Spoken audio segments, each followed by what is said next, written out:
हे बघा, आज आम्ही सगुणा बागेत आलो आहे. SRT शेतकऱ्यांचा आज सत्कार आहे म्हणून मला पण निमंत्रण केलं होतं. इथे आमची एंट्री घेतात. फोन नंबर सांगा.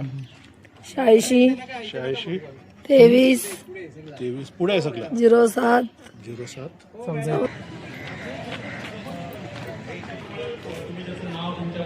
आम्ही दुसरं झाड मोजलं तर त्याला 2534 शेंगा फुल्या. तिसरं झाड मोजलं तर त्याला 3410 शेंगा भरल्या.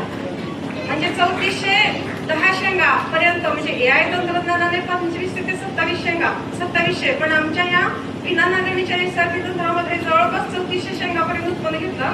सांगण्याचा हेतू एकच आहे माझा की तंत्रज्ञान कोणतंही वाईट नसतं, परंतु AI तंत्रज्ञान सध्या पाहिलं तर सर्वसामान्य शेतकऱ्यांच्या आवाक्यातलं नाही, पण AI तंत्रज्ञानासारखंच किंवा त्याच्यापेक्षा अधिकचं उत्पन्न आमच्या SRTतून आम्ही घेऊ शकतो हे मात्र मी निश्चितपणाने इथं सांगू शकेन. आणि म्हणून सगळ्या शेतकऱ्यांना मी संदेश देईन की हे फक्त आपण सांगून नाही, पण ज्यावेळेस आपण कृतीत उतरू त्यावेळेस खरोखर.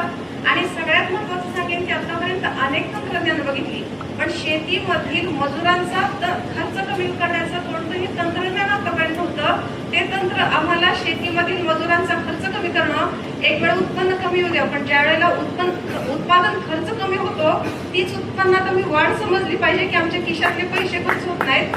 आणि म्हणून मजुरांचा खर्च कमी करणारं, शेतकऱ्यांना आर्थिक स्थैर्य मिळवून देणारं, मजुरांच्या खर्चात बचत करणारं, रासायनिक खतांची गरज कमी करणारं, जमीन सुपीक करणारं हे SRT तंत्रज्ञान. आणि सगळ्यात महत्वाचं सांगेन मी असं की आज जो काही राष्ट्रीय प्रश्न आहे की अन्नधान्याची उपलब्धता, मुबलक प्रमाणात अन्नधान्य म्हणजे 147 कोटी भारताची जी लोकसंख्या आहे त्या लोकसंख्येला अन्नधान्य पुरवण्याची क्षमता SRTत आहे. हे एक SRT शेतकरी म्हणून इथं खात्रीनं सांगू शकेल असं मी या ठिकाणी माझं सांगतो. थँक्यू, धन्यवाद शेतकरी. आणि मी आता म्हणालो तसं की आपल्याकडे अनुभवांची कमतरता नाहीये, कारण हे थेट शेतीमध्ये उतरून काम करणारे शेतकरी आहेत.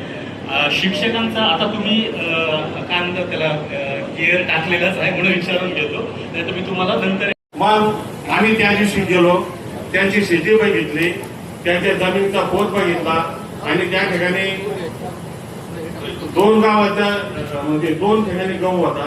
एका ठिकाणी थोडं वासन वापरलं होतं, एका ठिकाणी वासन वापरलंच नव्हतं.